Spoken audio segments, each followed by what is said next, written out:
अस्सलामुअलैकुम and very good morning. जागो लाहौर में आप सबको खुश आमदीद। मैं हूँ आपकी होस्ट नूरुल सहर। उम्मीद करती हूँ आप सब ठीक होंगे, खैरियत से होंगे और आपने आज की सुबह का आगाज़ बहुत ही प्यारी मुस्कुराहट के साथ किया होगा। व्यूअर्स, कभी कभी हमारे साथ ऐसा भी होता है कि सुबह हमारी आंख तो वक्त पर खुल जाती है, लेकिन बेड से उठने को हमारा दिल ही नहीं करता, ना किसी से बात करने का दिल चाहता है, ना किसी काम में मज़ा आता है, और फिर हम सारा दिन यही कहते रहते हैं कि आज ना जाने क्यों मूड बहुत ख़राब है। तो इंटरेस्टिंग बात यह है कि मूड हमेशा किसी बड़ी बात से ख़राब नहीं होता। कभी हमारी नींद पूरी नहीं होती, कभी मुसलसल हम फ़ोन इस्तेमाल करते रहते हैं, कभी बहुत ज़्यादा हम सोचते हैं, ओवर थिंक करते हैं, और कभी सिर्फ अपनी थकन को हम इग्नोर कर देते हैं और इसकी वजह से भी इंसान बोझिल महसूस करने लगता है। ऐसे वक्त में ख़ुद को ज़बरदस्ती खुश करने की बजाय पहले ये समझने की कोशिश करें कि आखिर दिल क्यों परेशान है। अगर मुसलसल काम कर रहे हैं तो ख़ुद को थोड़ा सा ब्रेक दें। अगर कई दिनों से एक ही रूटीन चल रही है तो मामूल में कोई नई चीज़ें शामिल करें, किसी पुराने दोस्त को फ़ोन करें या फिर फ़नी वीडियोस देख लें। बच्चों के साथ कुछ देर खेल लें, क्योंकि बाज़ औक़ात खुश होने के लिए बहुत बड़ी वजह नहीं चाहिए होती, बस एक छोटी सी आपको तब्दीली चाहिए होती है और वही आपके लिए काफ़ी होती है। इसलिए अगर मूड अच्छा ना हो तो ख़ुद पर नाराज़ ना हो, ना और ज़्यादा गुस्सा करें, बल्कि जो अपनी रूटीन है वो थोड़ी सी चेंज कर लें। तो इसी खूबसूरत मैसेज के साथ हम आज के शो का आगाज़ करते हैं और आगे बढ़ते हैं। और आज हम बात करने जा रहे हैं नारियल के बारे में, क्योंकि कुदरत ने इस छोटे से फल में सेहत का पूरा ख़जाना छुपा रखा है। और सबसे अहम बात यह है कि इसका पानी हो, इसकी गिरी हो या इसकी जो छाल है, कोई भी हिस्सा नारियल का ज़ाया नहीं होता। हर चीज़ हमारे काम आती है। तो आज हम जानेंगे कि नारियल के क्या फ़वाइद हैं, ये वज़न कम करने, हड्डियों, दिल की सेहत, स्किन और बालों के लिए कितना इम्पॉर्टेंट है, और ख़ास तौर पर जो ख़वातीन प्रेग्नेंट हैं इनके लिए नारियल का इस्तेमाल कितना ज़रूरी है और किस तरह करना चाहिए। और इस पर बात करने के लिए आज मेरे साथ मौजूद है हकीम इसहाक सुल्तान साहब। अस्सलाम वालेकुम, कैसे हैं आप? वालेकुम अस्सलाम। अच्छा हकीम साहब, सबसे पहले तो बताएं कि नारियल के तिब्बी फ़वाइद क्या है? इसके नारियल को अल्लाह ताला ने ग़िज़ायत का भरपूर तोहफ़ा बना के भेजे आपके लिए। इसमें बहुत सारे आपके पास जो है वो कार्बोहाइड्रेट्स होते हैं, प्रोटीन्स होती हैं, फ़ैट्स होती हैं, और इसके अंदर ये कार्बोहाइड्रेट्स होते हैं। इसके अलावा इसके अंदर बहुत सारे विटामिन्स होते हैं, मिनरल्स होते हैं, और बहुत सारे जो है ऑक्सीडेंट्स भी मौजूद होते हैं जो आपको बहुत सारी बीमारियों से बचाते हैं। ठीक है। अच्छा हकीम साहब, ये बताएं कि नारियल का कहते हैं कि कोई भी जो हिस्सा है ना उसको आप नहीं फेंक सकते, बेशक उसकी जो ऊपर वाली छाल ही क्यों ना हो। तो ये क्यों कहते हैं और क्या फ़ायदे हैं इसके? बेसिकली हमें ये देखना पड़ेगा कि ये फ़ायदा किन लोगों को दे रहा होता है। ये दो लोगों को फ़ायदा देता है। एक वो लोग जिनके अंदर हरारत की ज़्यादती होती है, यानी गर्मी की ज़्यादती होती है, और दूसरे वो लोग जिनके अंदर रतूबात की ज़्यादती होती है। उन लोगों के लिए बहुत ही फ़ायदे। तमाम के तमाम अज़ा इसके, चाहे इसकी छाल हो जाए, चाहे इसके ऊपर छिलका हो जाए, चाहे नारियल ख़ुद हो जाए, चाहे इसका बुरादा हो जाए, इवन इसका आयल वगैरह हो जाए, तमाम के अंदर अल्लाह ताला ने बहुत सारे ऐसे न्यूट्रिएंट्स रखे हुए हैं जो आपकी सेहत के लिए बहुत ही कमाल के हैं। ना वो सिर्फ आपकी सेहत बरकरार रखते हैं, बल्कि आपकी बीमारियों से भी बहुत ज़्यादा आपको महफूज भी रखते हैं। ठीक है। अच्छा हकीम साहब, ये बताएं कि हमारी जो हड्डियां हैं और हमारे जो जोड़ हैं, हम अक्सर देखते हैं लोग बहुत शिकायत करते हैं, आजकल तो छोटी एज में भी ये मसला शुरू हो गया कि जोड़ों में बहुत तकलीफ़ होती है, हड्डियाँ जो हैं वो कमज़ोर हो जाती हैं। तो नारियल इसके लिए कितना फ़ायदेमंद है? नारियल इसके लिए उन लोगों के फ़ायदेमंद होता है जो बेसिकली वीक होते हैं। ठीक है। मसलन जिनके अंदर कुछ प्रोटीन की कमी हो जाती है, जैसे कि ट्राइग्लिसराइड वगैरह इस तरह की कमी हो जाती है, जिसके MCTS होते हैं, इसके अंदर मौजूद होता है, जो फौरी तौर पर एनर्जी में कन्वर्ट के बॉडी को बूस्ट करता है, जिस्म को ताकत वगैरह देता है। सेकेंडली ये इसकी आयल के अंदर ये खसूसियत होती है कि ये आपकी जल्द को नरम भी रखता है, लचकदार भी रखता है, आपकी जो फ्लेक्सिबिलिटी है आपकी जॉइंट्स की उसको बेहतर रखता है। इस पॉइंट ऑफ व्यू से तो ये जॉइंट के लिए बहुत ही कमाल की चीज़ है। इसके बहुत से मल्टीविटामिन्स इसके अंदर हैं, मिनरल्स मौजूद हैं। लेकिन अगर हम ये कहें कि आप इसको जोड़ों के दर्द जैसे ऑस्टियोआर्थराइटिस है या रूमेटिक आर्थराइटिस है उसके लिए इस्तेमाल करें, तो उसके लिए आपको अपने मुआलिज के मशवरे से ही करना चाहिए। हल्की फुल्का जो स्ट्रेन आ रहा है, आपके मसल्स में क्रैम्प्स वगैरह आना शुरू हो गए हैं, आपके मसल्स वीक हो रहे हैं, और आपके इनके लिए ये बहुत ही कमाल की चीज़ है। ठीक है। अच्छा हकीम साहब, इसको कैसे हम इस्तेमाल कर सकते हैं, क्योंकि बहुत से तरीके हैं। अक्सर लोग दांतों के लिए भी जो कोकोनट ऑयल है ना उसका इस्तेमाल करते हैं और कहते हैं एंटी फंगल है, एंटी बैक्टीरियल है, और सुबह उठ के सबसे पहले 1 स्पून लेके ना उसको पूरे मुंह में स्क्विश करते हैं और उसको यूज़ करते हैं, तो बताएं कि सही तरीका क्या है इसका इस्तेमाल करने का। बेसिकली इसके अंदर जो आप बता रहे हैं ना कि इसके लिए एंटीबैक्टीरियल प्रॉपर्टीज है, वो इसके लॉरिक एसिड की वजह से इसके मौजूद होते हैं। लॉरिक एसिड बेसिकली एंटीबैक्टीरियल है, यानी बैक्टीरिया की कोई भी प्रॉब्लम्स है उसके लिए वो ठीक करता है। लेकिन हम ये कहें कि ये एंटी फंगल भी है तो मेरे ख्याल में ये सही नहीं है। बाकी ये है कि इसकी स्किन के लिए बहुत कमाल का है, जहाँ पे बैक्टीरियल इन्फेक्शन आ रही है या खुश्की की वजह से आपको खारिश वगैरह हो रही है, खुश्की की वजह से आपके जिस्म के मुख्तलिफ हिस्सों पे क्रैक्स आना शुरू हो जाते हैं, जिससे आपके सर के अंदर डैंड्रफ वगैरह होना शुरू हो जाते हैं, आपके बाल खुश्क होना शुरू हो जाए, उनके लिए कमाल की चीज़ है। इसके अल्लाह ताला ने बहुत सी कमाल इसमें आयल के अंदर खसूस से रखे। और अगर इसको पानी के तौर पर इस्तेमाल करना चाहें तो आपको डिहाइड्रेशन की बहुत ही कमाल है, जिससे गर्मियों को बहुत ज़्यादा पसीना आ जाता है, तो बेहतरीन मशरूब है आपके लिए। इसमें अल्लाह ताला ने बहुत से ऐसे इलेक्ट्रोलाइट्स रखे हैं जो आपकी बॉडी के अंदर जो नमकियात की कमी हो जाती है वो इसको पूरा करते हैं। इसके साथ इसके अंदर पोटाशियम काफ़ी मिकदार में मौजूद होता है, जो आपके ब्लड प्रेशर को कंट्रोल करने के लिए बहुत ही कमाल की चीज़ है। इसके अंदर जो मैग्नीशियम मौजूद है जो कि आपके मसल्स को टोन अप करता है, आपके हार्ट को कुव्वत देता है और आपकी जो है उसको ताकत इसके हार्ट बीट को नॉर्मल कर देता है। ये तमाम चीज़ें कमाल की रखी हैं अल्लाह ताला ने इसके अंदर। ठीक है। अच्छा हकीम साहब ये बताएं कि लोग इसको बालों के लिए भी इस्तेमाल करते हैं, तो इस मौसम में हम देखते हैं कि जो ड्राइनेस है ना वो बहुत ज़्यादा हो जाती है और बाल हमारे झड़ते भी बहुत ज़्यादा है, कमज़ोर ऐसे रूखे और बेजान से लगते हैं।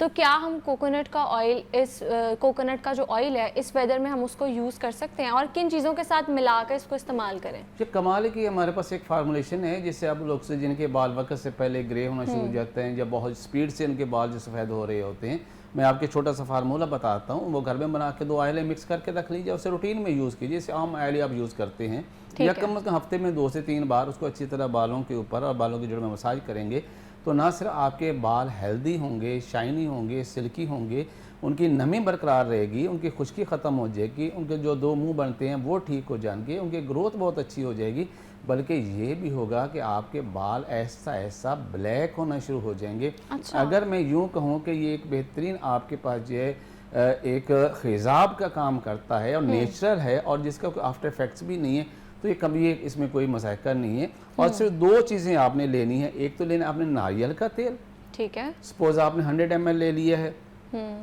तो 100 ml के अंदर इसके आपने कस्टर ऑयल मिक्स कर लेंगे, 2 ऑयल सिर्फ मिक्स करके रख लीजिएगा।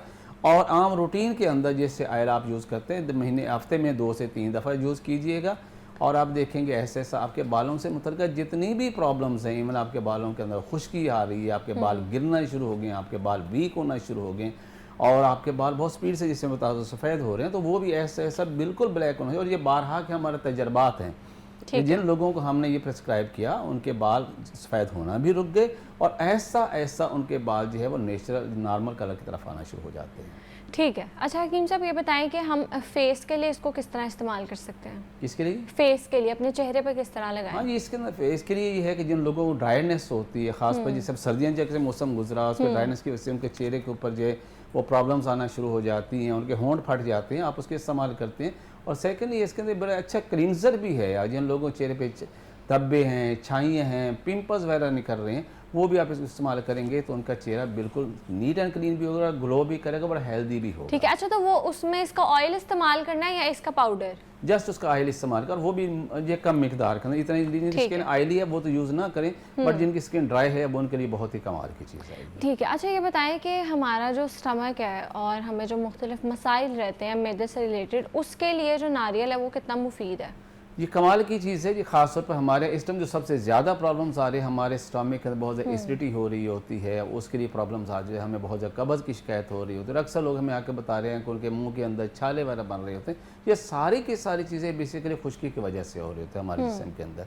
तो चूँकि इसके अंदर नारियल का जो पानी है, ख़ास तौर पर मैं उसकी बात करूँ तो उसके अंदर अल्लाह ताला ने बहुत ज़्यादा जो है वो इलेक्ट्रोलाइट्स भी रखी हैं, वो आपकी बॉडी को जो है वो हाइड्रेट भी करती हैं, पानी की जो कमी होती है उसको पूरा करते हैं। जब आपके मैदे के अंदर पानी की कमी होगी तो आपके एसिड लेवल बढ़ जाएगा, लेकिन तो फिर आपके मैदे में जलन भी शुरू हो जाएगी, तो ये जाके उसको न्यूट्रलाइज भी कर देता है और मैदे की जलन को ठीक करता है। इससे कब्ज़ क्यों होती है?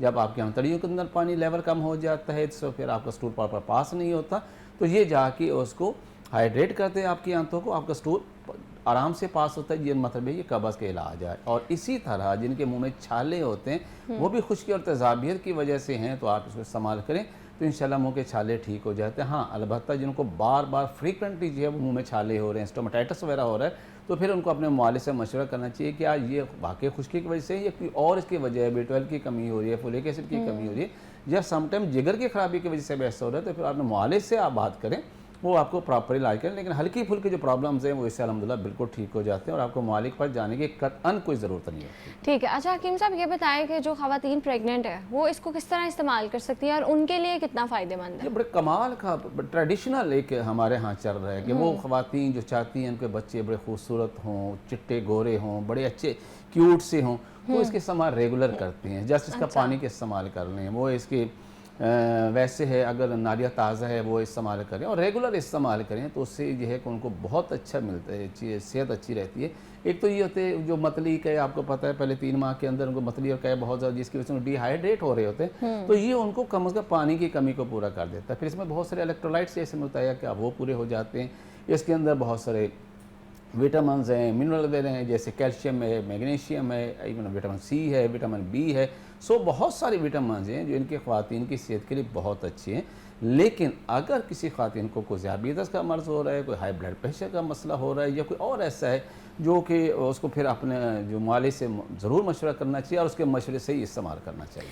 ठीक है। अच्छा ये बताएं कि जो हमारी स्किन इन्फेक्शन अक्सर हो जाती है तो लोग जो है वो रेकमेंड करते हैं कि जिल्द पे बहुत ज़्यादा आपको ड्राइनेस रहती है, ख़ारिश रहती है, तो उसमें भी आप कोकोनट ऑयल लगा सकते हैं, तो इसमें कितनी सच्चाई है? बिल्कुल लगा सकते। जैसे मैंने आपको लास्ट भी बताया कि इसके अंदर एक इंग्रेडिएंट्स मौजूद है जिसे आप लोरिक एसिड कहते हैं, और लोरिक एसिड क्या है, वो एंटी जब जो जरासीम है आप उसको जरासीम को मारने का वो काम करता है, बैक्टीरिया को वो मारता है। तो अगर तो आपको स्किन की पूरा खारिज है वो ड्राइनेस की वजह से, अक्सर देखते हैं लोगों को सर्दियों की वजह से जब वो खारिज करते हैं उनकी जल्द पर वाइट वाइट निशान बन जाते हैं, पूरे लाइनें बन जाती हैं, तो वो सारी रैशेज आई वो ड्राइनेस की वजह से होते हैं। तो जब आप इसको लोकली तौर पे इस्तेमाल करते हैं तो वो ड्राइनेस वहाँ से ख़त्म हो जाती है, उसको मॉइस्चर मिल जाता है और खारिज ख़त्म हो जाती है। लेकिन अगर एक्जिमा है या इसके अलावा कोई सोराइसिस का प्रॉब्लम आ रहा है तो फिर वहाँ पे ये काम नहीं करेगा, उसके लिए आपको मालिक को मशवरा लेना पड़ेगा। हाँ, अलबत्ता अगर ड्राइनेस की वजह से तो ये बेहतरीन रेमडी आप यूज़ करें, आज बिल्कुल ठीक हो जाएगा। खारिश वगैरह है तो क्लियर हो जाएगी। ठीक है। अच्छा हकीम साहब, अक्सर लोग कहते हैं जो नारियल का पानी है ना वो हमारे किडनीज़ के लिए बहुत अच्छा है, तो उसको किस तरह फिर हम इस्तेमाल करें और सच में क्या फ़ायदेमंद है हमारी किडनीज़ के लिए ये? जी, ये तो देखना पड़ेगा मालिक उसको किस नज़र से देगा। अगर तो आपके जिसमें पानी की कमी हो रही है, यानी आपकी बॉडी डिहाइड्रेट हो किसी वजह से, पसीना बहुत ज़्यादा आया था, आपको जैसे हैज़ा का मौसम, बरसात का मौसम चल रहा है, हैज़ा वगैरह हो गया, आपके पानी में डिहाइड्रेट, तो आप इसको इस्तेमाल करें, इससे बेहतरीन रिजल्ट देगा, आपके गुर्दों के फंक्शन को बेहतर करेगा, उसको फिल्ट्रेशन उसका बेहतर कर देगा, इवन के स्टोन बनने की फॉर्मेशन को ये कम करते हैं अगर हम रेगुलर तरीके से लेते जाते हैं। लेकिन हमने ये देखा है कि CKD पेशेंट, जिन्हें क्रोनिक किडनी डिजीज़ के पेशेंट, जिनके अंदर पोटाशियम लेवल हमेशा बड़ा होता है, अगर वो इसको इस्तेमाल करते हैं तो बजाय फ़ायदे के से नुकसान होगा, क्योंकि उनका पोटाशियम लेवल बड़ा होता है। तो ऐसे लोगों को फिर ये नाले का जो है वो पानी इस्तेमाल नहीं करना चाहिए, क्योंकि इसके अंदर वाफिर मिकदार में पोटाशियम है, और पोटाशियम लेवल जब बढ़ेगा तो उसको कार्डियक प्रॉब्लम यानी दिल की प्रॉब्लम पैदा कर देगा, और ब्रेडी कार्डियक का मर्ज़ होता है, यानी आपका हार्ट वीक हो जाता है, आपके हार्ट की पंपिंग बड़ी स्लो हो जाती है, और इस तरह आपका हार्ट जो है वो ब्लॉक भी हो सकता है। तो इसलिए आपको इस्तेमाल करना है तो ये ज़रूर देखिए, अगर तो सोडियम लेवल बढ़ा हुआ है तो फिर आप ज़रूर इस्तेमाल कर सकते हैं। लेकिन नॉर्मल में हम देखा है कि जितने CKD पेशेंट हैं, क्रोनिक किडनी डिजीज़ के पेशेंट हैं, वो जब उनका स्टेज 3, स्टेज 4, स्टेज 5 आता है तो उस वक्त उनका पोटेशियम लेवल बढ़ चुका होता है। तो ऐसे वक्त में नारियल का इस्तेमाल नहीं करना चाहिए। अगर करना भी है तो कम अज़ कम अपने मोहल्ले के मशवरे से करिएगा। ठीक है। अच्छा ये बताएं कि जो इसका पाउडर होता है वो हमारी हार्ट हेल्थ के लिए कितना अच्छा है? वो भी बहुत ही कमाल का है, लेकिन देखना ये पड़ेगा कि आपके ब्लड के अंदर ऑलरेडी कोई कोलेस्ट्रॉल तो नहीं बढ़ा हुआ, आपका LDL तो नहीं बढ़ा हुआ, आपके HDL कम तो नहीं हो रहा। अगर आपके ये लिपिड्स प्रोफाइल में ये चीज़ें बढ़ी हुई हैं तो फिर आप काइंडली जो है कोकोनट के कोई भी चीज़ इस्तेमाल मत कीजिएगा, क्योंकि हमारे तिब के मुताबिक इसका मिजाज जो है वो खुश्क और सर्द होता है, तो ये सौदावियत पैदा करते हैं, खून को गाढ़ा करता है। और अगर आपके इस तरह के ट्राइग्लिसराइड ऑलरेडी बहुत बड़े हुए हैं, आपको हार्ट का ऑलरेडी कोई इशू आ रहा है, आपके दिल की नालियाँ ऑलरेडी जो सुखड़ चुकी हैं, तो वो लोग जिनको ऑलरेडी को ब्लड क्लॉटिंग का जो है इशू रह रहा है, तो उनको किसी भी सूरत के अंदर जो है वो कोकोनट का इस्तेमाल नहीं करना चाहिए। अगर ऐसा कोई प्रॉब्लम नहीं है तो फिर उनके कोकोनट ये बेहतरीन जो एक बेहतरीन ग़िज़ा है, और मैं इसको बल्कि मुतवाज़न ग़िज़ा के पार्ट भी कहता हूँ, तो आप इस्तेमाल करें तो आपकी सेहत बहुत अच्छी रहती है, आपका इम्यून सिस्टम बहुत स्ट्रांग रहता है। ठीक है, तो हम बात कर रहे थे नारियल के हवाले से और किस तरह इसको इस्तेमाल करना चाहिए, और इस पर बात करने के लिए मेरे साथ मौजूद है हकीम इसहाक सुल्तान साहब। Thank you so much for your time. एक ब्रेक के बाद दोबारा मिलते हैं।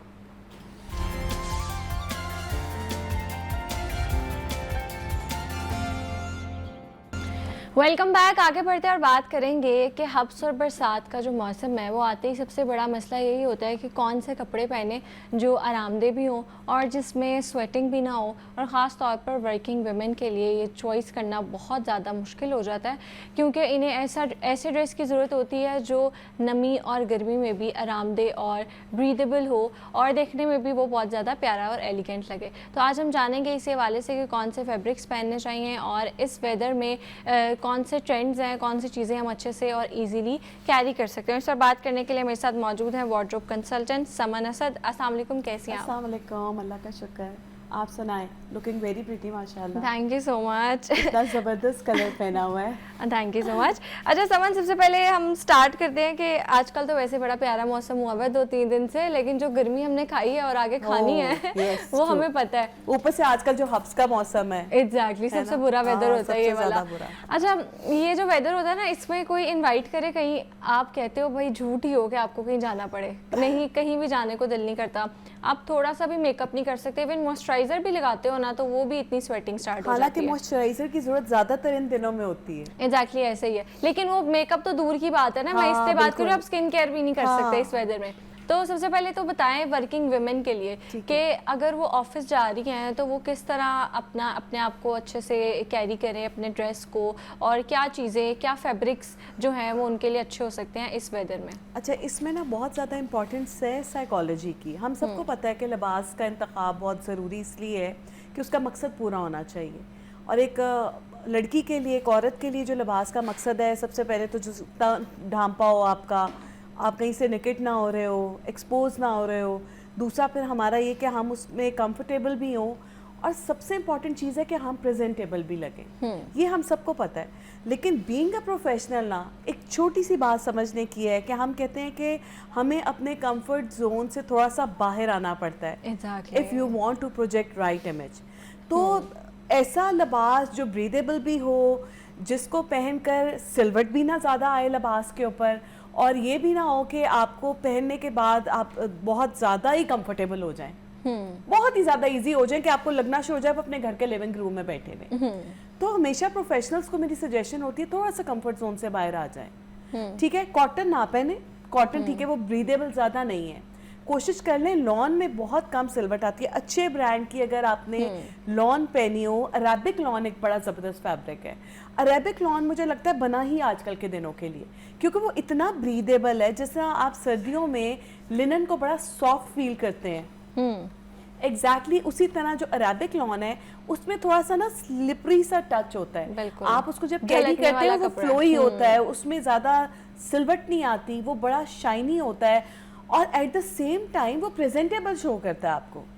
तो आप एक अच्छी लॉन कैरी कर सकते हो, आप अरेबिक लॉन कैरी कर सकते हो। कॉटन के लिए बिग नो है। जॉर्जेट्स और शिफॉन्स में कितना कहती हूँ कि पहनो, लेकिन इस सीजन में मैं कहती हूँ नहीं यार, अवॉइड करो। इस सीजन में हम लोग कैरी नहीं कर सकते। क्यों? क्योंकि जॉर्जेट ब्रीदेबल नहीं है। ऊपर से अब एक तो सिंगल जॉर्जेट है, शिफॉन है, अब डबल जॉर्जेट आ गई है, ट्रिपल जॉर्जेट आ गई है।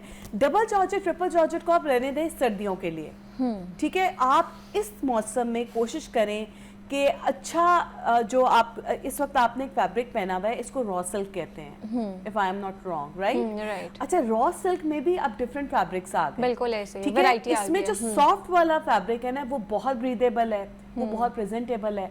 प्रोफेशनल खवातीन के लिए ये चीज़ें बड़ी अच्छी हैं। चिकन मार्केट में अवेलेबल है इस वक्त। चिकन जो है अच्छी लॉन के ऊपर अगर आपको मिल जाती है तो ये एक ब्रीदेबल स्टफ है, आप ये पहन सकते हो।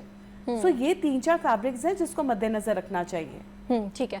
अच्छा समन, ये बताएं कि कौन से कलर्स हम पहन सकते हैं और कौन से ट्रेंड्स और स्टाइल्स हैं जो बहुत ज़्यादा इन है? अच्छा देखो, कलर का जो है ना रिलेशनशिप, वो आपकी अपनी शख्सियत से है, आपकी अपनी स्किन अंडर टोन से है। हमारे यहाँ एक नेचर पाई जाती है, हम कहते हैं कि सर्दियों में डार्क कलर्स और गर्मियों में पेस्टल कलर्स, बस बात खत्म हो गई। ये बात नहीं है। बात ये कि आपके ऊपर क्या अच्छा लग रहा है। वो जो ट्रेंड में है वो आपका ट्रेंड नहीं हो सकता। हो सकता है आपके ऊपर वो सूट ना कर रहा हो। आप ये, मुझे लगता है कि ये बिहेवियर प्रैक्टिकल नहीं है, ये प्रोफेशनल नहीं है। क्योंकि बीइंग अ प्रोफेशनल हमें कंफर्ट जोन से बाहर आना है। मुझे एक राइट इमेज प्रोजेक्ट करना है, मुझे डिस्ट्रैक्शन का बायस नहीं बनना। तो ऑफ कोर्स अगर मैं कोई ऐसी चीज पहन लूंगी जो मेरी शख्सियत पे नहीं जा रही होगी और लोग मुझे मुड़ मुड़ के देखेंगे, मुझे पता चल रहा होगा, मैं उसमें जितनी भी कंफर्टेबल फील कर रही होंगी, लेकिन लोगों की जो नजर है ना, उससे मैं थोड़ी सी ना अनकंफर्टेबल हो जाऊंगी। राइट, ऐसे है। तो वो थोड़ा सा जो है ना, इस चीज को भी मद्देनजर रखना है कि अपने कंफर्ट जोन से थोड़ा सा बाहर आना है। अपने ऊपर आप जरूर चीजों को अप्लाई करके देखें, लेकिन वो किसी ऐसे ओकेजन पे जो सोशल गैदरिंग है। अच्छा। आप देखें आपके ऊपर अच्छा लग रहा है, आप उसमें ज्यादा प्रेजेंटेबल लग रहे हैं, क्योंकि सोशल गैदरिंग्स में ना आपके पास स्पेस होती है, लेकिन प्रोफेशनल एनवायरनमेंट में आपके पास स्पेस नहीं है। आप एक प्रोफेशनल एनवायरनमेंट में आपने राइट इमेज प्रोजेक्ट करना है। आप चाहते हैं कि लोग आपकी शख्सियत पे, आपके कंटेंट पे ज़्यादा फोकस हो, वो आपकी शख्सियत से इतने इंस्पायर हो जाए कि अगर आप कुछ बोलें तो सब खामोश होकर सुने। उनका फोकस आपके कंटेंट पे ज़्यादा वो उसी सूरत में होता है जब आपकी पर्सनालिटी सीरियस लगती है। और सीरियस सिर्फ आप अपने फीचर्स से या अपने एक्सप्रेशन से नहीं लग सकते, वो आपकी खाली बॉडी लैंग्वेज नहीं है। देखिए, हमारी बॉडी लैंग्वेज उस वक्त आती है जब हमारा लिबास हमारे साथ मुताबिकत रखता है। हमारे अंदर अजीब सा कॉन्फिडेंस आ जाता है, बिल्कुल ऐसे कि मैं अच्छी लग रही हूँ और लोग मुझे देखकर अप्रिशिएट कर रहे हैं, बिल्कुल सीरियस ले रहे हैं। बिल्कुल ऐसे ही है। This is all about psychology. Right. अच्छा समन, आपने बड़ी मज़े की बात की है कि कभी कभी आप अगर कॉन्फिडेंट नहीं होते या आप सेटिस्फाइड नहीं होते अपने आउटफिट से या अपने मेकअप से, अपने बाल से, क्योंकि सारी चीज़ें एक दूसरे को कॉम्प्लीमेंट करती हैं, तो फिर लोग अगर आपको देखेंगे तो आपका एकदम से जो कॉन्फिडेंस है, आपका मोरल है, वो बहुत ज़्यादा डाउन हो जाएगा। एग्जैक्टली ऐसे ही है। तो ये बताएं कि कुछ लोग होते हैं वो बहुत अच्छे भी लग रहे होते हैं, उनका सब हर चीज़ परफेक्ट होती है, लेकिन उनके अंदर ये जो कीड़ा है ना, लोग क्या कहेंगे या वो मेरे बारे में क्या सोच है, वो बहुत ज़्यादा पाया जाता है। हाँ। तो अगर कोई उनको हल्का सा कुछ कह दे ना, तो वो एकदम से डाउन हो जाते हैं। तो इस चीज़ को हम कैसे अपने अंदर से ख़त्म कर सकते हैं? ये मुझे लगता है ये तो आपका ब्रॉट अप है। आप जब आपको घर से कॉन्फिडेंस नहीं ना मिलता, तो फिर आपको पूरी जिंदगी रगड़े खा लेंगे ना, आपको कॉन्फिडेंस नहीं मिलेगा। फिर उसके लिए एक टाइम आता है जब आपने बहुत ज़्यादा अपने आप को एक्सपेरिमेंटल टाइम से गुजारा होता है, उसके बाद आपके अंदर वो चीज़ आती है कि आप चीज़ों को ना सीख लेते हैं, आप बर्दाश्त सीखते हैं, आप लोगों को टैकल करना सीखते हैं, आप पेशेंस को इस तरीके से सीख लेते हैं कि आपको पता होता है कि अगर कोई कह रहा है तो मुझे ये चीज़ अच्छी लग रही है। और ये भी देखें कि 4 लोग अगर आपको अच्छा कह रहे हैं और एक बंदा अगर आपको बुरा कह रहे हैं, तो यार कूल डाउन हो जाए, कुछ नहीं होता। ओपिनियन राइट तो सबको है। और कभी-कभी कुछ लोग अपनी इनसिक्योरिटीज आप पे प्रोजेक्ट कर रहे होते हैं, कुछ लोग कुछ चीजें कैरी नहीं कर सकते, कुछ कपड़े पहन नहीं सकते, तो जस्ट बिकॉज आपने वो पहने हुए हैं तो वो एक चुगली ग्रुप बना के ना उसमें बैठ के बिचिंग करने लग जाते हैं। ये भी होता है कि अगर आपने देखो, ये वही बात आ जाती है साइकोलॉजी के मुताबिक देखा जाए ना, बिल बोर्ड पे लगी हुई जो तस्वीर है ना, उससे इंस्पायर होके आप कपड़े खरीद नहीं सकते। हो सकता है उसका फिगर, उसका कलर कॉम्प्लेक्शन, उसकी अंडरटोन डिफरेंट हो, पहले तो आप उसको देख के आप कैरी कर लेते हैं, फिर अगर आप पे नहीं होता सूट तो आप खुद ही थोड़े से आपका मोरल डाउन होता है। और दूसरा, अगर किसी एक ने आपको कह दिया तो फिर आप बहुत अच्छी हो जाते हैं, मैं अच्छा नहीं लग रहा। मैंने ऐसे बहुत सारे लोग देखे, स्कूल के ज़माने से देखती आ रही हूँ।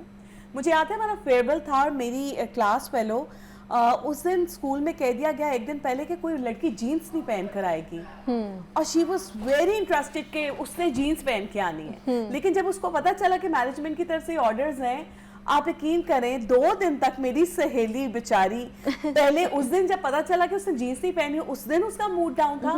अगले दिन उसने इतने अच्छे कपड़े पहने हुए थे, लेकिन वो पूरा दिन उसका मूड डाउन रखा। क्यों?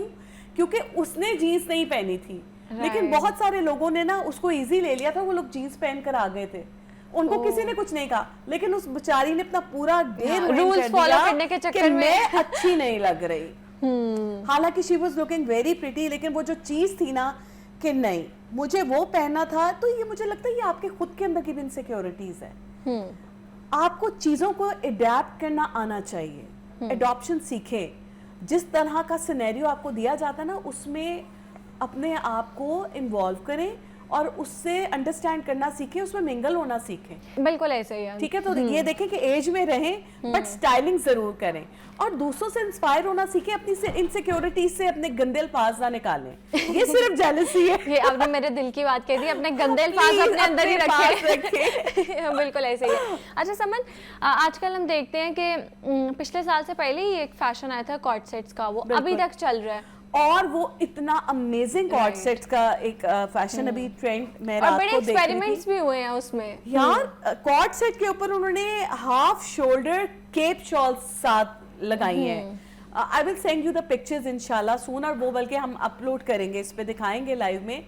वो क्या जबरदस्त है। फिर वो है कि दुपट्टे को उन्होंने कॉर्ड सेट के साथ पीछे से लेके पिन अप कर दिया है। तो वो क्या है कि जिन लोगों के थाइज हैवी हैं या लोअर पोर्शन थोड़ा ज्यादा है, पेयर शेप है, पेयर शेप है, उसको उन्होंने ऐसे टेपर्ड लुक दिया है कि वो देखकर मजा आ गया कि यार कॉर्ड सेट आप कैरी कर सकते हो और दिस वे भी कर सकते हो।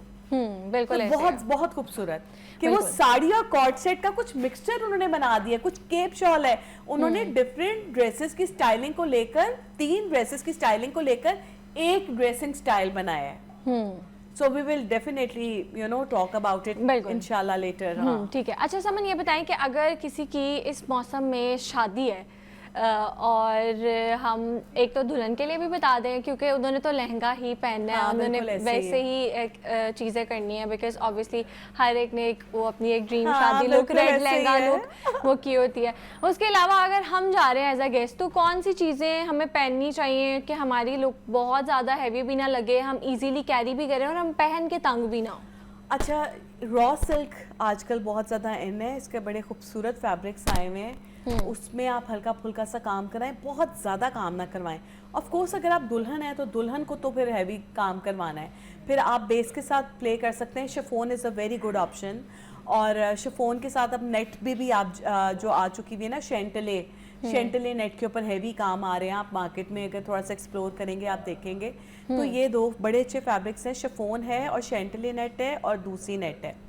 ऑर्गेन्जा से अवॉइड कीजिएगा क्योंकि वो इतना ब्रीदेबल नहीं है, स्वेटिंग बहुत ज़्यादा होती है, और ख़ास तौर पे अगर आप थोड़े से भी बल्की हैं, और अगर नहीं भी बल्की हैं तो ऑर्गेन्जा पहन के आप बहुत बल्की लगने वाले हैं। बिल्कुल ऐसे। ठीक है, तो वो सिर्फ आपने ऑर्गेन्जा का दुपट्टा रखा हो ना, आप अपनी वेट से बहुत ज़्यादा लगना शुरू हो जाते हैं, उससे अवॉइड करें। तो मेरा ख्याल है कि शिफॉन की तरफ जाएं, रॉ सिल्क की तरफ जाएं, और नेट की तरफ जाएं।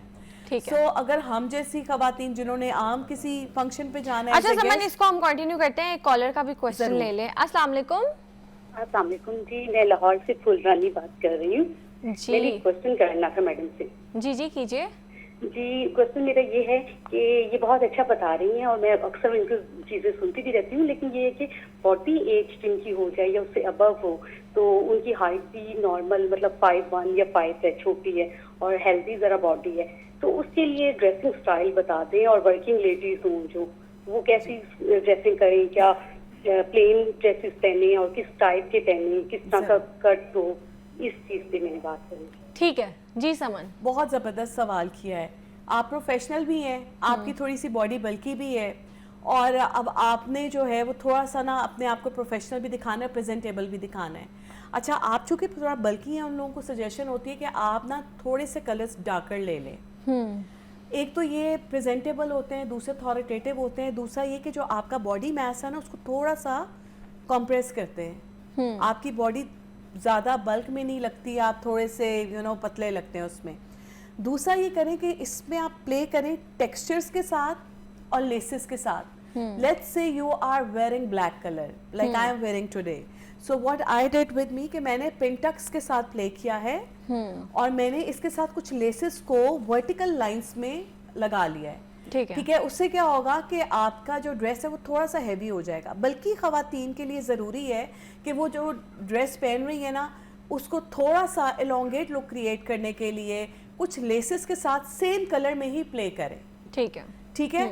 और जो ख़वातीन पतली हैं और जो ख़वातीन छोटे कद की हैं वो तो इसको कर सकती हैं डिस्ट्रीब्यूट, दुपट्टे के साथ भी आप इसको मैच कर सकती हैं। जैसे कि आपका वाइट दुपट्टा है तो फिर अगर आपका कद शॉर्ट है तो वाइट दुपट्टे के साथ आपका वाइट ट्राउज़र और वाइट शूज़ होना चाहिए। ठीक है। ठीक है, क्योंकि आपकी शॉर्ट हाइट है तो अब आपको टॉल दिखना है। बल्कि लोगों का भी थोड़ा सा मसला सेम आ जाता है, क्योंकि जब आप थोड़े मोटे होते हैं तो आपका कद छोटा लगना शुरू हो जाता है। बिल्कुल तो ऐसे इसलिए मैं कहती हूँ कि इसमें भी आपने ना किसी कॉम्बिनेशन कंट्रास्ट की तरफ नहीं जाना, आपने अपना कलर जो है ना वो सेम रखना है, दुपट्टे से लेकर ट्राउजर तक सेम कलर। और दूसरा, जैसा कि मैंने आपको बता दिया कि जो छोटे कद की लड़कियां हैं, जो पतली हैं, वो प्लेन कलर्स पहन सकती हैं, उसमें बेशक वो कोई डिजाइनिंग ना भी करें। ठीक है, ठीक है, लेकिन समझ। जो खवातीन 40+ हैं, please you are very young, अपने आप को ना सीरियस लेना शुरू कर दें, अबे आप बुढ़े नहीं हो गए। एग्जैक्टली ऐसे ही है। तो अभी हम बात कर रहे हैं कि ये जो वेदर है, करंट वेदर चल रहा है, इसमें हम कौन से फैब्रिक्स पहने, कौन सी चीज़ें हम पहन सकते हैं, अपनी बॉडी टाइप के अकॉर्डिंग हम कैसे सेलेक्ट करें कि हमें क्या पहनना है, और इसी को कंटिन्यू करेंगे। एक ब्रेक के बाद दोबारा मिलते हैं।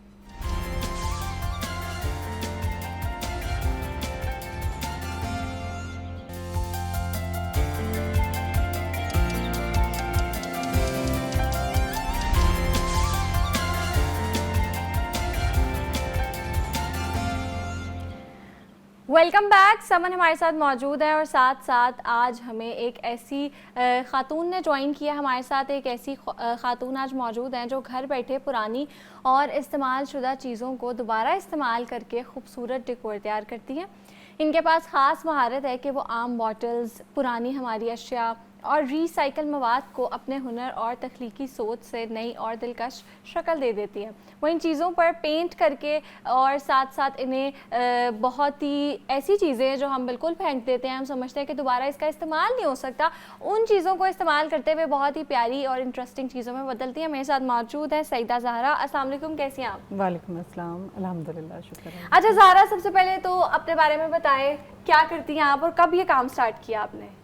मैंने वैसे तो इस वक्त जो कोविड में स्टार्ट किया था, क्योंकि उस वक्त ऐसा टाइम था कि हमें कोई मतलब पता नहीं चलता था हम क्या करें अंदर बंद घरों में रह के। बिल्कुल ऐसे ही है। तो फिर मैंने ये स्टार्ट किया और आहिस्ता पहले मैंने एक्राइलिक और ऑयल से स्टार्ट किया था, लेकिन ऐसा हुआ कि मतलब मैंने ब्रोकन ग्लास था वो मैंने डस्टबिन में डाला, तो जो गार्बेज मैन था उसके हाथों में चोट लगी, उसके 3-4 जगहों पे कट लग गया। तो मेरे माइंड में ये आया कि मतलब ये तो बहुत बुरी बात है कि मतलब हमारे वजह से किसी को हार्म पहुंचे। बिल्कुल। तब से मैंने वो ब्रोकन ग्लास सेव करना शुरू किया और उससे मैंने आर्ट शुरू किया, और फिर आहिस्ता आहिस्ता मैंने जो रिसाइकल करने वाली चीज़ें उनमें इजाफा करती गई। बिल्कुल। चले, मेरे सामने भी इतनी प्यारी और इंटरेस्टिंग चीज़ें पड़ी हुई हैं, इससे हम स्टार्ट करते हैं। ये आपने क्या सोच के बनाया है और थोड़ा सा इसके बारे में भी बताएं, और ये बड़ा एस्थेटिक भी लग रहा है। ये मैं ज़्यादातर ऐसा है कि जो भी चीज़ एक्स्ट्रा होती है या जो हम लैंडफिल्स में डाल देते हैं या डस्टबिन में डाल देते हैं, उससे पहले मैं सोचती हूँ कि इसका क्या, तो फिर मेरे आइडियाज़ आना शुरू हो जाते हैं। ठीक है। तो वो आइडियाज़ जो हैं उनको मैं यूज़ करती हूँ और फिर मैं ऐसी चीज़ें बनाती हूँ। ये मेरा लेफ़्ट ओवर फैब्रिक है और लेफ़्ट ओवर पर्ल्स हैं, उससे मैंने ये बनाया है। और मतलब इसी तरह जो भी मेरी लेफ़्ट ओवर चीज़ें होती हैं उनको मैं यूज़ करती हूँ। ठीक है, तो ये बताएं कि कितना टाइम हो गया आपको और रिस्पांस कैसा आ रहा है लोगों का? टाइम तो मतलब जो ये वाला जो तख्लीकारियाँ का मैंने शुरू किया, ये तो मुझे शुरू किए हुए तकरीबन 6 इयर्स हो गए हैं। तो वैसे तो मैं शुरू से ही आर्ट करती थी, तो लेकिन तब ये वक्त था कि आपको डॉक्टर या इंजीनियर बनना है, आर्ट में नहीं जाना। तो तब मैंने बचपन से करती थी, लेकिन अभी मैं 6 ईयर से कर रही हूँ, बहुत अच्छा रिस्पांस है। और मैं पीसी में भी लगा चुकी हूँ, एग्जीबिशन एम्पोरियम मॉल में, एक्सपो में, वेपेक्स में मैं सेलेक्ट हुई थी। अच्छा। और मतलब 95,000 लोगों में से 600 सेलेक्ट किए थे उन्होंने। अच्छा, तो उसमें से मैं भी थी। Okay, that's great. और यूजुअली ये जो सारी चीज़ें हैं ना, जैसे बॉटल्स हो गई, ग्लास हो गए, ये सारी चीज़ें, जैसे घर में ग्लास टूट गया तो हम फ़ौरन उसको फेंक देते हैं, लेकिन सारी वो चीज़ें इन्होंने इस्तेमाल की हुई हैं जो हमें लगता है कि बस कूड़ेदान की नज़र हो जाएंगी, और इन्होंने वो चीज़ें उठाई हैं, वो चीज़ें पकड़ी हैं और उससे अपना घर सजा लिया है। और मैं कहती हूँ कि बहुत ही इंटरेस्टिंग चीज़ें आपने बनाई हैं। तो सबसे पहले तो ये बताएं कि कौन कौन सी चीज़ें हैं, जैसे मैंने अभी बात की है बॉटल्स की, ग्लास की, उसके अलावा कौन कौन सी चीज़ें हैं जो आप दोबारा रिसाइकल करती हैं और हमें दिखाएं भी? जी, मैं डिफरेंट करती हूँ। ये देखें, जैसे ये केक के अंदर से जो निकलता है वो, उसको मैंने यूज़ किया है। और पाइन लीव्स हैं इसमें, उनको मतलब पूरी कोन के लीव्स को अलग करके उससे बनाया है। ये बर्न्ड मैच स्टिक्स हैं, और ये मेरा लेफ़्ट ओवर डायमंड पीस हैं, और ये वो है जो हमने यूज़ कर ली है, वो नहीं है ये कि जिनको हम कह सकते हैं कि हमने बिल्कुल नई निकाली है और हमारी माचिसें ज़ाया हो गई हैं। सारी वो माचिसें हैं जो हम बार बार चूल्हा जला के, क्योंकि गैस तो आती नहीं है, तो बार बार चूल्हा जला के ज़ाया करते हैं, तो ये सारी वो माचिसें हैं। ये भी बहुत इंटरेस्टिंग है। ये लेफ्ट ओवर डायमंड टीज जो बचते हैं वो कपड़ों पे लगाते हैं। Okay, very pretty. और ये हम अपने जिन लोगों को थोड़ा फंकी और पिंक का शौक है, जिन लड़कियों का है, वो अपने बेडरूम में भी लगा सकते हैं, क्योंकि अक्सर ऐसे फंकी पोस्टर्स और ये चीज़ें भी लगाई होती हैं उन्होंने। बिल्कुल ऐसे ही। ये ब्रोकन ग्लास जिसका मैंने जिक्र किया, माशाल्लाह। तो मतलब ये मैंने कैलीग्राफी भी की है अंदर ब्रोकन ग्लास लगा के। अभी ये मतलब मैं इनकम्प्लीट लाई हूँ ताकि आपको आइडिया हो कि मैं किस तरह से काम करती हूँ। ठीक है, ये सारे शीशे हैं। जी। ओके, और अभी आप इसको फ्रेम करेंगे इसको सिक्योर करने के लिए? इसको फ्रेम करूँगी। ये देखें, ये मैंने एग शेल्स के साथ बनाया है। और ठीक है, रुके मैं आपकी हेल्प कर देती हूँ। डेंटिस्ट के लिए, डेंटिस्ट ने कहा कि आप कैल्शियम से क्या चीज़ बनाएंगे, मैंने कहा मैं कैल्शियम से। अच्छा, आपने कैल्शियम से दांत ही बना लिए हैं, इंटरेस्टिंग। अच्छा, ये जो आप इतनी मज़े की चीज़ें बनाती हैं, तो बताएं घर के कामों के लिए टाइम मिल जाता है आपको? जिसमें आपका इंटरेस्ट हो ना, उसके लिए आप अपने रोज़ाना के रूटीन के काम फ़ौरन जल्दी निपटा के आप जो आपकी प्रायोरिटी होती है ना, उसके लिए आप टाइम निकाल ही लेते हैं, है ना? ऐसे ही है ना? बिल्कुल मैं निकालती हूँ। ठीक है, और चीज़ें दिखाएं। और ये देखें, मेरा ये ना क्रोशे का बहुत खूबसूरत था, वो फट गया। उसको मैंने छोटे छोटे, उसमें बहुत सारे मैंने फ्रेम्स बनाए, जिसमें ये मैंने शेल्फ का कवर बनाया उसका, मिनिएचर। ये बहुत ही प्यारा लग रहा है, बहुत ही इंटरेस्टिंग है। और ये मैंने बुक शेल्फ बनाया है। ये इसमें देखे सारा कुछ जो है वो सब कुछ वो है जो मतलब हम फेंक देते हैं, टूथपेस्ट के कवर्स हैं। ये this one is my favourite, इस पे मेरा दिल आ गया, ये बहुत प्यारा है, बहुत ही प्यारा है। समन ये देखें, ये देखें अंदर किस तरह गमला भी रखा हुआ है उन्होंने, और साथ साथ किताबें भी रखी हुई है, किताबों के नाम भी लिखे हुए हैं ऊपर। क्या बात है, आइडिया देखो कैसे कैसे आ रहा है उनको। Exactly. और ये जो है अक्सर हमारे कपड़ों पे, हमारे फ्रॉक्स पे और इन चीजों पे ये लगे होते हैं ना, जी, और उतर जाते हैं, और उसी को इन्होंने डेकोरेशन पीस बना दिया है। वही घर में कोई चीज़ वेस्ट वाली होती है ना, बच्चे मेरे से पूछते हैं मामा ये फेंकनी तो नहीं है। वो मुझे बताते हैं कि ये मतलब ये फेंकनी है या नहीं फेंकनी। तो वो फिर मेरे साथ, उन्हें पता है मेरा कि मामा जो है वो सारा कुछ करती हैं, कलेक्ट करती हैं। अच्छा, मतलब आपसे वो आपके बच्चे पहले पूछ लेते हैं या घर वाले कि ये चीज फेंक दूं या इससे भी आपने आर्ट में चेंज करना है? Very interesting. मतलब आपके जो कूड़ेदान है वो तो खाली रहते होंगे, है ना? या उसमें भी आपने डेकोर किया है? कोई डेकोर तो उसको भी किया है मैंने। फिर उसमें कूड़ा फेंकने का तो दिल नहीं करता है ना? ओके, अच्छा वैसे बताएं, इसके अलावा आप क्या करती है, किन चीज़ों का आपको शौक है? मुझे रीडिंग का, और मैं पोइट्री करती हूँ, बल्कि मैं अपने जो मेरा। अच्छा, पोइट्री भी करती हैं आप? जी, मेरा जो ये काम है इसके मुताबिक मेरा जो एक मैं अक्सर सुनाती होती हूँ कि माना कि इस ज़मीं को ना गुलजार कर सके, माना कि इस ज़मीं को ना गुलजार कर सके, कुछ खार कम तो कर गए गुजरे जिधर से हम। क्या बात है, अमेजिंग। हम अगर जा रहे हैं किसी जगह पे तो हमने नीचे चीज़ें नहीं फेंकनी, और अगर आपने चीज़ें इतना दिल है आपका कि उसको आप कुछ करें, तो आप इस तरह की जो है वो आर्ट कर सकते हैं, जैसे अभी क्या कहते हैं ज़ारा ने की है। अच्छा ज़ारा, ये बताएं इसके अलावा और किन चीज़ों में आपको इंटरेस्ट है, और कौन कौन सी चीज़ें आप इस्तेमाल करती हैं? ये मैं जीन्स का जो रिसाइकिल कर रही हूँ आजकल, जीन्स पे काफ़ी ज़्यादा मैं काम कर रही हूँ, डेनिम पे। इसके ये मेरे बहुत सारे इस तरह के जो फ्रेम्स हैं ना जीन्स के, वो बहुत ज़्यादा सेल हुए हैं और बहुत पसंद किए मतलब जाते ये हैं। सबसे आपका बेस्ट सेलर है? बेस्ट सेलर इस वक्त आजकल के दिन में। तो ये इसके साथ मैंने मतलब बड़े साइज के भी बनाए हैं, छोटे भी, और हैं सारे ज़्यादातर डेनिम को रिसाइकिल कर रहे हैं। जबरदस्त, ये बहुत ज़्यादा। और वो वाला जो है जो ये चेस जो बच्चे खेलते हैं ना, चेस वगैरह, तो उनकी बच जाती हैं, कुछ ऐसे होते हैं गुम जाते हैं, और बाकी उनसे मैंने बनाया था। लेकिन इसके नीचे पीछे बहुत डीप फिलॉसफी है मेरे इसके पीछे। इसमें ये है कि मैंने नीचे ग्रेव्स बनाई हैं। अच्छा, और ग्रेव्स में से आपको जो वो है वो भी देख रहे हैं, स्केलेटन्स, स्कल्स का मतलब ये कि जो ज़मीन है, कब्रें हमारी जो हैं, वो हमें दिन में कई दफ़ा याद करती हैं, बिल्कुल हर इंसान को। बिल्कुल ऐसे। लेकिन ऊपर की जो हमारी लाइफ की गेम्स हैं, लोग जिस तरह यूज़ कर रहे हैं उसको, वो चल रहा है। आपकी शायरी भी इसमें आ रही है, आपके आर्ट में आपकी शायरी भी आ रही है। I am very impressed. Very चीजें thoughtful. बनाते हैं but she Very is thoughtful. Very intelligent. जबरदस्त। मतलब इसके पीछे ये साइंस है कि कब्रों में जो लोग चले गए वो तो हमें देख रहे हैं, मतलब वो बिल्कुल। तमाशा देख रहे हैं जो जमीन पर बरपा है, वो जो जमीन पर चीजें चल रही हैं और हर कोई अपनी गेम्स अपने टैक्टिक्स में लगा हुआ है। This is very interesting, very Very pretty. interesting. ये बहुत अच्छा, और इसके पीछे जो साइंस है जो कि आपने भी बताई है वो इससे ज्यादा इंटरेस्टिंग है। और इनके हर आर्ट में मैंने देखा है कि इनका कोई ना कोई कॉन्सेप्ट है जो ये शो करा रही हैं। जैसे इन्होंने शॉपर्स दिखाए हैं, जलती हुई माचिस की तीलियां, और उसका कितना खूबसूरत कलर निकला, और जिस तरह इन्होंने उसका एक आर्ट वर्क किया है, बहुत कमाल। बिल्कुल ऐसे ही है। अच्छा ज़ारा ये बताएं कि आपको इससे कितनी अर्निंग होती है? इससे मुझे शुरू में तो बिल्कुल भी अर्निंग नहीं थी, क्योंकि हमारे माशरे में ना इसका कोई इसको समझा नहीं जाता कि ये वो, मुझे तो अक्सर कहते हैं तो कूड़ा जमा कर दी रहती है।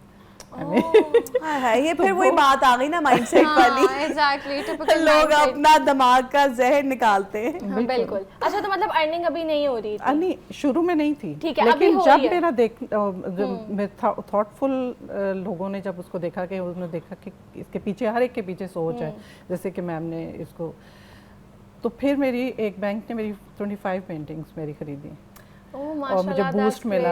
उसके बाद निसा अवार्ड जो है उन्होंने मुझे ग्रीन लीडर का अवार्ड दिया। क्या अच्छा, इंटरेस्टिंग। अच्छा समन भी फैशन डिज़ाइनर है, तो समन जैसे अभी इन्होंने एक बात की है कि शुरू में जो लोग हैं ना वो बहुत आपको तनकीद का निशाना बनाते हैं, लोग बर्दाश्त नहीं कर पाते कि आप खुद से कुछ करें। जैसे वो घर बैठे काम कर रही हैं, साथ अपना घर भी देख रही हैं, जो कि बड़ी अच्छी चीज़ है, और इसमें हम वुमेन एम्पावरमेंट को भी डिस्कस कर सकते हैं। और साथ साथ जो उन्होंने बात की है कि उनको किसी ने कहा कि क्या कूड़ा जमा करती रहती है, तो आपको क्या लगता है कि लोग आज भी 2026 में भी आर्टिस्ट की कदर नहीं करते और उनको इस तरह के जो है जुमले बोलते हैं? देखो, हर दौर में ऐसे लोग हैं, हर दौर में ऐसे लोग हैं। मुझे याद है जब मैंने अपना फैशन कैरियर स्टार्ट किया था तो बहुत सारे लोगों को पता है मैंने ज्वेलरी से स्टार्ट किया था, तो लोगों ने ना कॉलेज में मेरा नाम रख दिया था पाजेबों वाली। उन दिनों एंकलेट्स का बहुत फैशन था और मैं पाजेबें बहुत बनाती थी, तो उन्होंने मुझे कह दिया पाजेबों वाली। फिर जब मैं फैशन फील्ड में कपड़ों की तरफ, जाहिर है आप अपना काम इंक्रीज करते हैं, तो मुझे एक दो लोगों ने कहा तुमने क्या पढ़ लिख के दर्जियों वाला काम शुरू कर दिया है। तो मैं फिर आपको कह रही हूँ कि ये मेरी कोई बेहुरमती नहीं है, ये मेरी बेइज्जती नहीं है, ये अगले का अपना माइंडसेट है, उसका कॉन्सेप्ट है। उसको ऐसा लग रहा है कि अगर मैं कपड़ों का काम कर रही हूँ या मैं कोई फैशन का काम कर रही हूँ तो लोग अगर आपको अप्रिशिएट नहीं ना करेंगे तो वो जेलसी में कुछ ना कुछ ऐसा ज़रूर कहते हैं जिससे आपका मोराल डाउन हो जाए और आप उस काम से रुक जाएं। बट जो काम आपको सुकून दे रहा है ना, जिस काम में आपको सेटिस्फैक्शन मिलती है और आप उसके आर्टिस्ट हैं, तो उसको आप समझ सकते हैं और आपने ही समझना है। इसमें आप लोगों को साथ लेके मत चलें, क्योंकि ये आपका डिसीजन है कि आपने कुछ करना है, तो करते रहें, आप इंजॉय करें। ऐसे लोगों के मुंह जल्दी बंद हो जाते हैं। बिल्कुल। और बिल्कुल आपने बड़ी अच्छी बात की है समन, जो आपको ऐसी चीजें बोलता है वो बेसिकली आपकी इंसल्ट नहीं कर रहा होता, वो अपनी जात की इंसल्ट कर रहा होता है, वो अपनी इनसिक्योरिटी दूसरों पे प्रोजेक्ट कर रहा होता है। वो ये बता रहा होता है कि उसने लाइफ में कुछ भी नहीं किया और वो किसी को करता हुआ भी नहीं देख सकता। और आपको हमने बहुत ही मज़ेदार और अच्छी चीज़ें दिखाई हैं, जो चीज़ें हम उमूमन घर में फेंक देते हैं, जो हम समझते हैं कि बेकार है और इस्तेमाल के काबिल नहीं है, उनको हमने इतनी खूबसूरती से ज़ारा ने उनको बनाया और हमने आपको दिखाया। तो यहाँ पर वो जो नहीं इंस्टाग्राम पे चल रहा होता, आर्ट और आर्टिस्ट दोनों हमारे साथ है। Thank you so much Zara आपका, welcome. Thank you so much Saman. एक ब्रेक के बाद दोबारा मिलते हैं।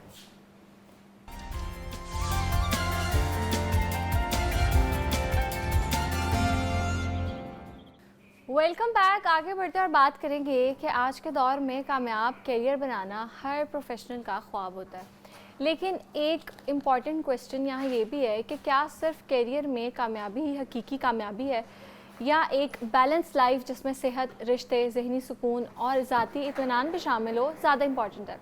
इस पर बात करने के लिए हमारे साथ मौजूद हैं कॉर्पोरेट ट्रेनर, जिनसे हम जानेंगे कि कॉर्पोरेट व्हील ऑफ लाइफ और व्हील ऑफ लाइफ में क्या फ़र्क है और एक कामयाब प्रोफेशनल अपनी ज़िंदगी और करियर के दरमियान मुतवाज़न रास्ता कैसे इख्तियार कर सकता है। मेरे साथ मौजूद हैं अहमद फवाद। अस्सलाम वालेकुम, कैसे हैं आप? वालेकुम अस्सलाम, आई एम गुड, आप कैसी हैं? अल्लाह का शुक्र। अच्छा अहमद, सबसे पहले हम स्टार्ट करते हैं कि एक आपको पता है जो थोड़ा सा लोगों के अंदर इंथुसियाज़म होता है ना अपने करियर को लेके, और एक वो होता है जज्बा कि भाई हमने करियर में एक्सेल करना है। अक्सर हम इतना ज़्यादा उसी में इंडल्ज हो जाते हैं कि जो हमारी इर्द गिर्द की चीज़ें हैं ना वो हमसे इग्नोर होने लग जाती हैं। जी जी जी, तो थोड़ा सा इस हवाले से बताएं कि जो बैलेंस्ड कॉर्पोरेट लाइफ है वो कितनी इंपॉर्टेंट है। बहुत बहुत बहुत ज़्यादा।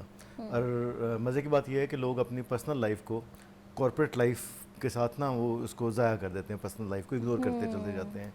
और जितना ज़्यादा आप इग्नोर करते चले जाते हैं उतनी ही ज़्यादा आपकी अपेरेंटली आपको लगता है आप तरक्की के जीने चढ़ते जा रहे हैं ना, क्योंकि आप वक्त दे रहे हैं, काम दे रहे हैं कॉर्पोरेट लाइफ में, लेकिन उस पर उसका इम्पैक्ट होना शुरू हो जाता है। क्यों होना शुरू हो जाता है? आपको लगता है कि मैं वर्कहॉलिक और मैं तो 20-20 घंटे काम कर लेता हूँ, मैं बहुत मेहनती हूँ, लेकिन वो 20 घंटे असल में 2-3 चीज़ों पर सख्ती से असरअंदाज हो रहे होते हैं। टॉप ऑफ दी ऑल आपकी सेहत। आपकी सेहत नहीं है तो शायद आप 20 घंटे भी काम कर सकते हैं, लेकिन आफ्टर 1 मंथ 2-3 मंथ्स आप ऐसा कोलैप्स करेंगे कि फिर बॉडी आपसे 3 दिन अस्पताल में मांगेगी। सो आपको नॉर्मल जो लाइफ है ना वो होना बहुत ज़रूरी है। दूसरी बात यह है कि फिर आप अपने रिलेशनशिप को कॉम्प्रोमाइज़ कर रहे हैं। आपके अजीज़, रिश्तेदार, दोस्त, अबव ऑल आपके अपने घर के लोग।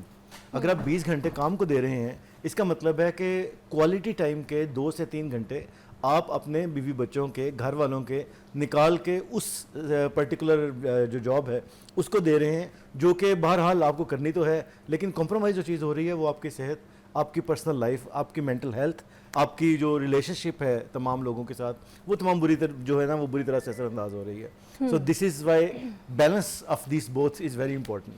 आपको एक मैं मज़े की बात बताता हूँ बड़ी अहम नूर। कुछ ऐसा पहले मैंने स्टडी किया, जापान में एक कंपनी ने, it's been a year now जब मैंने इसको किया, उन्होंने ट्राई के तौर पे एक कंपनी ने अपने एम्प्लॉयज़ को घड़ी दी।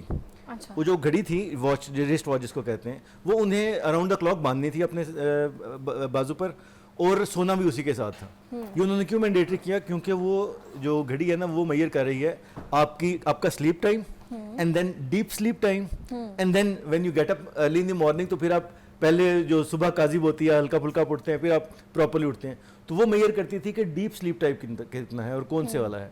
अगर आपने 9 बजे सोए हैं तो आप डीप स्लीप में 10 बजे करीब पहुंचेंगे, और 10 से 2 का टाइम है जिसमें जिस्मानी तौर पे इंसान को 10 से 2 में सोए हुए होना चाहिए, डीप स्लीप में, ट्राई करते हुए नहीं, स्क्रोलिंग करते हुए नहीं। तो अगर आप डीप स्लीप में 4 घंटे आपने उस वक्त गुजारे हैं, इसका मतलब है कि आप जब 9 बजे ऑफिस पहुंचेंगे तो आप हेल्दी, एनर्जेटिक, पॉजिटिव होंगे।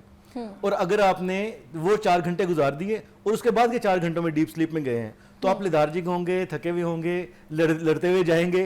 तो उन्होंने मेजर किया कि आपकी कॉर्पोरेट लाइफ में अच्छी परफॉर्मेंस के लिए ज़रूरी है कि आप 6 घंटे पहले पूरी नींद लेके सोए हों और इन पर्टिकुलर 4 घंटों में सोए हुए हों। सो उन्होंने उसको इंसेंटिव दिया कि जो लोग ये करेंगे हम उनको इंसेंटिवाइज करेंगे, और जो नहीं करेंगे उनको पनिश करेंगे कि आपने चूंकि वक्त ज़ाया किया है, और कंपनी का भी वक्त ज़ाया कर रहे हैं क्योंकि आप सो के पूरा तरह नहीं है। अच्छा, ऐसे ऑफिसेज या ऐसी कंपनीज जो है ना वो सिर्फ ये नहीं करती कि वो इंसानों को रोबोट समझे और बस कहें कि भाई हमारा काम हो गया, बेशक वो मर के भी काम करे, ये 9 घंटे पूरे करे और जाए, मतलब दे एक्चुअली केयर। और वो आप ये कह लो कि वो इसलिए भी केयर करते हैं क्योंकि वो चाहते हैं कि जो उनको वर्क मिले वो खाली वर्क ना मिले या क्वांटिटी ना मिले, वो क्वालिटी मिले। तो ये भी सोच बुरी नहीं है, बिकॉज डायरेक्टली इनडायरेक्टली वो आपकी हेल्थ का ख्याल करे और आपका ख्याल करे, तो it is a good thing. It is a good thing. In fact देखिए दोनों चीज़ें हैं, जिस तरह मैं बात कर रहा हूँ ना, business is about making money, ये हमें everyone must be very clear. हम ये बातें कर देते हैं कि जी मैं तो सोसाइटी में बड़ी हेल्प करता हूँ, मेरे बिजनेस की वजह से सोसाइटी को ये बेनिफिट्स हो रहे हैं, मैं चैरिटी करता हूँ, मैं ये करता हूँ। नहीं, charity is corporate social responsibility. आप वो भी, और कॉर्पोरेट सोशल रिस्पॉन्सिबिलिटी मार्केटिंग के हेड में आती है। तो अगर आप CSR कर रहे हैं और चैरिटी कर रहे हैं और फिर आप मशहूर भी कर रहे हैं कि मेरी कंपनी ने ये किया है, तो CSR तो हो रही है लेकिन आपकी कंपनी की मार्केटिंग भी हो रही है। So business is about making money, जिसको मैं हमेशा कहता हूं कि अगर आप, if you are making money with values, you are doing business. If you are not doing business with values, it is fraud. तो आपको चॉइस लेनी है कि आप वैल्यूज के साथ बिजनेस कर रहे हैं या फ्रॉड करने की कोशिश कर रहे हैं। सो अगर आपका कॉर्पोरेट सेक्टर ख्याल रख रहा है ना नूर, तो आपके ऊपर एहसान नहीं कर रहे, बल्कि वो इनफैक्ट आपका क्वालिटी टाइम लेना चाह रहे हैं, जो कि अगर आप भी काम करते हैं, अगर आप 8 घंटे काम करते हैं ना, तो नॉर्मली फर्स्ट 4 आवर्स होते हैं उसमें आपकी एनर्जी हाई होती है, सेकंड 4 आवर्स में आपने अपना मजदूरी का काम रखा होता है कि जो जल्दी जल्दी से निपटा ले, बस जान छुड़ा ले। और उन पहले 4 घंटों में से भी 2 से 3 घंटे होते हैं जिसमें आप फोकस्ड होकर क्रिएटिव काम करते हैं। सो जब वो आपके मेजर कर रहे हैं ना कि आपको हेल्दी होना चाहिए, आपको रिलैक्स होना चाहिए। तो इनफैक्ट वो ये कोशिश कर रहे हैं कि आपके ये जो 4 घंटे हैं इनमें आप वाकई क्वालिटी वर्क करें, इनमें आप सोए सोए ना फिर रहे हो। मैं यही कहता हूँ, ये कोई जिस तरह देखें, आपके कई कंपनीज है वो आपके पेरेंट्स का इंश्योरेंस दे रही हैं, उनके मेडिकल वगैरह दे रहे हैं, आपका दे रहे हैं, हेल्थ बेनिफिट्स वगैरह हैं, और बहुत बड़ी अभी मैं कल देख रहा था जो पाकिस्तान का टॉप जो बेस्ट एम्प्लॉयर फॉर वुमेन है वो मैटरनिटी लीव्स 6 मंथ्स की दे रहे हैं, वो आपका मिस कैरेज लीव्स 2 मंथ्स की दे रहे हैं एडिशनली। उसके अलावा आपके जो सेटबैक्स हैं सिर्फ फॉर वुमेन ओनली, एक महीने की 15-15 दिन की छुट्टियां। तो आई वाज कैलकुलेटिंग, तो जो वर्किंग डेज हैं वो तो 4 से 5 महीने बन रहे थे। सही है, तो वही सारा कुछ भी इसलिए कर रहे हैं। अच्छा, डे केयर वगैरह साथ बनाए हुए हैं, ये सारा कुछ इसलिए किया हुआ है। फैसिलिटीज तो एक जगह पे हैं, लेकिन वो इसलिए चाह रहे हैं कि ये जो खातून जब ऑफिस में आए तो आके फिर रिलैक्स होके हमारा काम करे, वो बच्चे की टेंशन से आज़ाद हो, तो डे केयर उसको लगा दिया वगैरह वगैरह। तो थोड़ा सा बताएं कि जो कॉर्पोरेट व्हील ऑफ लाइफ है इसमें आप देख सकते हैं हमने जो है इसको जैसे कि आपने बताया कि 8 पार्ट्स में इसको डिवाइड किया हुआ है, तो इसके बारे में थोड़ा सा बताएं क्योंकि ये कॉर्पोरेट व्हील ऑफ लाइफ है, राइट? जी जी जी, यस। इसमें अगर आप देखें ना 2-3 चीज़ें, जैसे मैंने कहा कि ग्रोथ, आपके पर्सनल डेवलपमेंट उसके अंदर है, ग्रोथ है। उसके अलावा आपकी ये देखना होता है कि आपने एक्सपीरियंस के साथ साथ ट्रेनिंग एंड डेवलपमेंट के ऊपर इन्वेस्ट कितना किया। कुछ कंपनीज माइंडफुल होती हैं, अगर वो नहीं होती हैं तो आपकी लाइफ का जो चक्कर है ना वो चलता जा रहा है आगे, तो you should be mindful about it.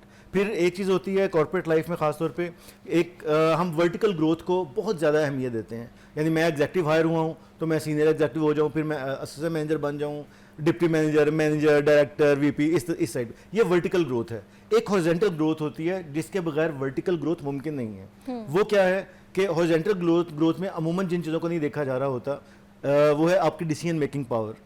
आप कितना क्विक रिस्पॉन्ड करते हैं सिचुएशन को, आप कितनी जल्दी पैनिक कर देते हैं टफ कंडीशंस में, आप ख़राब सूरत हाल को इम्प्रूव करने के लिए क्या क्या स्टेप्स लेते हैं। यू मेक मिस्टेक्स, लेकिन इमीडिएट आपका जो है रिस्पॉन्स उसके अंदर क्या है। फिर आपका नेटवर्क कितना तगड़ा है। अगर जैसे मैंने कहा है कि वर्टिकल ग्रोथ जो है उसमें इंपॉर्टेंट होता है कि आपकी हॉरिजॉन्टल ग्रोथ हुई है या नहीं हुई, तो उसके अंदर जो हॉरिजॉन्टल आप कर रहे हैं उसमें आपकी relationship management matters the most, आपका connection matters the most. It is not about Insta और लिंक्डइन और अदर कनेक्शंस ओनली, वो भी बहुत मैटर करता है, वहाँ आपका फुटप्रिंट होना बहुत ज़रूरी है। लेकिन आपके पर्सनल लाइफ में कितनी ज़्यादा कनेक्शंस हैं so that you could get things done. आपके एम्प्लॉइज लेट से यहाँ पर अगर बाहर गटर उबल जाए अचानक, आपका डायरेक्टली कोई रोल नहीं है उसके अंदर, but if you come and jump in and get it resolve तो आपकी टीम उसके ऊपर सेटिस्फाई होगी। इस तरह से हम पिछले दिनों में देख रहे थे एक सेल्स टीम में पर लीटर जो था, पर किलोमीटर उनको जो पे किया जा रहा था वो 7 साल पुराने रेट्स थे। उसमें एक मैनेजर ने खुद से स्टेप लिया और टॉप से बात किया कि जी ये 7 साल पुराने रेट्स हैं। किसी ने उसको नहीं कहा, लोगों ने उसको नहीं कहा, टीम ने नहीं कहा कि ये कम है। उसने सारे सिर्फ एनालाइज किया, उसने कहा जी ये इसको रिवाइज करें वरना लोगों को जेबों से जाएंगे और एग्जेक्टिव लेवल की जेबों से जाएंगे। अब ये इशू को आइडेंटिफाई करना और रिजॉल्व करना, that is what you are doing proactively. So ये वाली चीजें जब आती हैं सामने तो आपकी वो हॉरिजॉन्टल से वर्टिकल ग्रोथ की तरफ निकल जाती हैं। सो कॉर्पोरेट व्हील ऑफ लाइफ में आगे बढ़ने के लिए जरूरी है कि आप पर्सनली खुद माइंडफुल हों कि मेरी परफॉर्मेंस पिछले हफ्ते क्या थी, पिछले महीने क्या थी, पिछले साल में मैंने कितना ग्रो किया है, और वो ग्रोथ सारी नंबर्स में होना चाहिए। आपके ख्याल में नहीं, आप अगर ये कह रहे हैं ना कि मेरा ख्याल है मैंने पिछले साल से आप बहुत बेहतर कर लिया, नो ये नहीं है। एनालिसिस ये है कि पिछले साल मेरी ब्लड से आप अगर एंकर हैं, इतने शोज मैंने किए थे, इतने सपोज करें अगर मेरे फंबल्स होते थे तो वो 10 थे, अब 4 हो चुके हैं। और अगर मेरी सिचुएशन हैंडलिंग पहले मुझे परेशान कर देती थी, नाउ आई कैन मैनेज, तो 10 चीजें ऐसी थी जिसको मैंने इंप्रूव किया है। And then you set your bar high. आप कहते हैं कि मैं हूं तो दुनिया टीवी पर, लेकिन मुझे BBC CNN की एंकर के साथ मुकाबला करना है मुझे, शी डजंट नो देयर। तो आपको वो बार सेट करनी है, उसको आप स्टडी करके फिर आप देखते हैं कि अच्छा इस जैसे मैंने कॉर्पोरेट लाइफ का out of 10 how many marks you will give to yourself, not others. मैं आपके साथ हर वक्त नहीं हूं, आपका प्रोड्यूसर हर वक्त आपके साथ नहीं है, आपके मदर फादर्स आपके साथ नहीं है, आपके साथ सिर्फ आप हैं। तो आपने अपनी उस ग्रोथ को एनालाइज करते हुए आउट ऑफ 10 0 to 10 मार्क्स देने हैं। If it is less than 6 that's a problem. या 0 to 6 है तो that's a problem, it means you have to work hard about it. If it is 7 8 you are stagnant. 0 to 6 का मतलब है आप downward जा रहे हैं, आपने इंप्रूव नहीं किया। 7 to 8 आप मार्क्स दे रहे हैं तो आप कहते हैं कि हाँ यार ठीक है, आई एम सस्टेनिंग। गो के मैंने 3 नई स्किल सीखी हैं, लेकिन मॉडर्न जमाने की जरूरत भी यही है। ग्रोथ होगी 9 10 के ऊपर। So you must know about your own growth कि वो इंटरनेशनल पैरामीटर्स पर कहाँ चल रही है। ठीक है, तो आज हम बात कर रहे थे वर्क लाइफ बैलेंस के हवाले से, और जैसे मैंने स्टार्ट में भी बात किया कि अक्सर लोग सिर्फ अपने करियर में इतना ज़्यादा इंडल्ज कर जाते हैं, इंडल्ज हो जाते हैं कि वो बिल्कुल उनके जो पर्सनल रिलेशनशिप्स है, इवन उनकी हेल्थ है, वो भी उससे इफेक्ट होने लग जाती है। तो इन दोनों में हम कैसे हेल्दी बैलेंस मेंटेन कर सकते हैं, इस पर आज हमने बात की, और इस पर बात करने के लिए मेरे साथ मौजूद थे Ahmed Fawad. Thank you so much for your time. Pleasure is all mine. That's it for today. मिलते हैं कल इंशाल्लाह। अपना बहुत ज़्यादा ख्याल रखिएगा। अल्लाह हाफिज़।